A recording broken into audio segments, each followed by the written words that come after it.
I just wanted to make a film, a modern day film about a cult, and just started to research and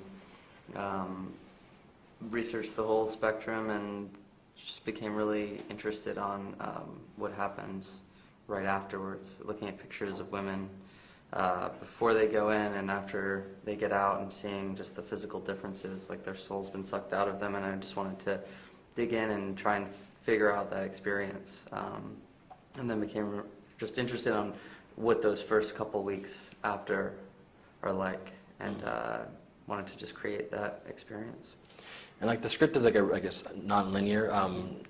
Did that come out more in the editing, or was it really like written that way? No, it was completely written that way from the beginning. A person that I spoke to a lot, she had described the first few weeks after she got out of the group.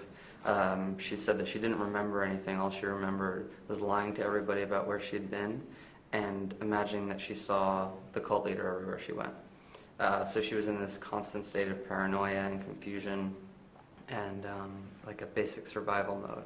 And I thought that that description was what the film should be. So the narrative style and visual style all follows that principle. And I guess, Elizabeth, how did you, discover the project?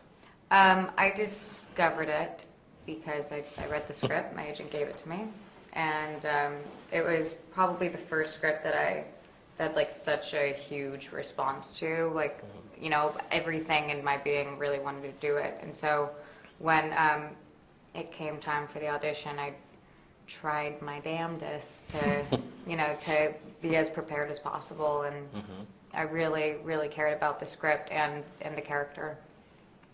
What was it like, I guess, your first directorial effort and like your almost, first acting effort getting into Sundance? What was that whole experience like? It's amazing. It's really cool. Yeah.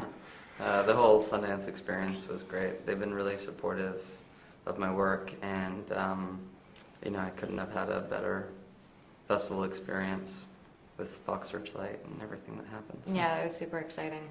Yeah, and also it was just really special was that we shot the film in two halves. So we were with Sarah Paulson and Hugh Dancy at one side, and then John Hawkes and the rest of the cast at the other.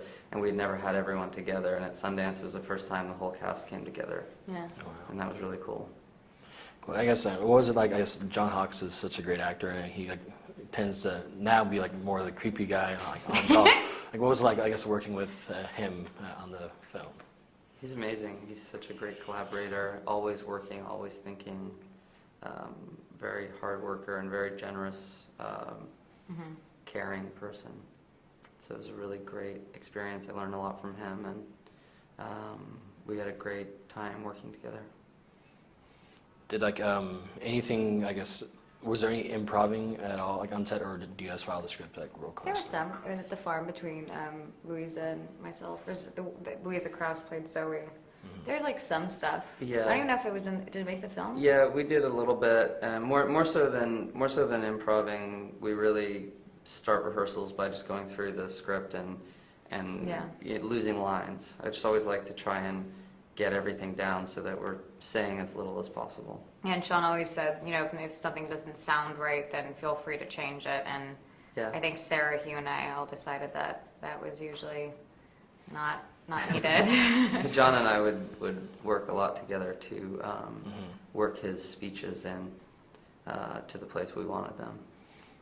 Like one of, I guess, for me the creepiest scenes was like him singing a Marcy song. Like, was that in the script, or did like you guys come up with it? Yeah, that was in the script. That scene was very clear, and I knew it was going to be a crucial scene. That the trick was finding the right song, and I wanted a song that was named after Marcy or Martha or Marlene, and was just searching and found this great Jackson Frank song, Marcy song, and John took it and practiced it for a couple weeks, and I didn't even hear his version. I just wanted him to do his thing, and he took that interpretation and made his own version, and Yeah, it turned out great. really creepy.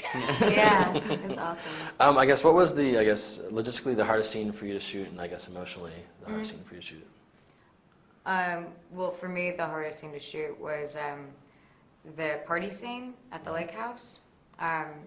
It was a very long shot as well, and I think it was just trying to figure out the pacing was difficult, but then also there's a climax and a breakdown, and so that was difficult with all these extras who, you know, are actually people from the town who wanted to be part of a movie, and they wanted to talk to you, and you're in between takes of trying to do something that's like difficult for you to figure out, and so in between takes they're trying to ask you like, oh, or tell you like that was really great, and you're like, no, it wasn't, it was so bad, I need to like figure out how to fix it. And I can't talk to you about it right now, and I don't want to be mean. So that was difficult because I've never actually, you know, this being my second film, I haven't really had that experience, because I already felt so comfortable with our crew and our cast, that those types of scenes were a little bit safer, and then you add all these strangers, and I felt super vulnerable, which is good, you know, which is, you know, totally helped for the scene. But what about you? It's probably the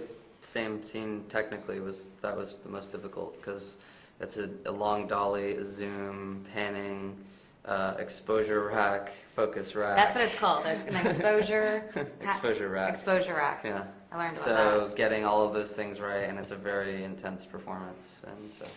I guess I really love the ambiguous nature of the ending.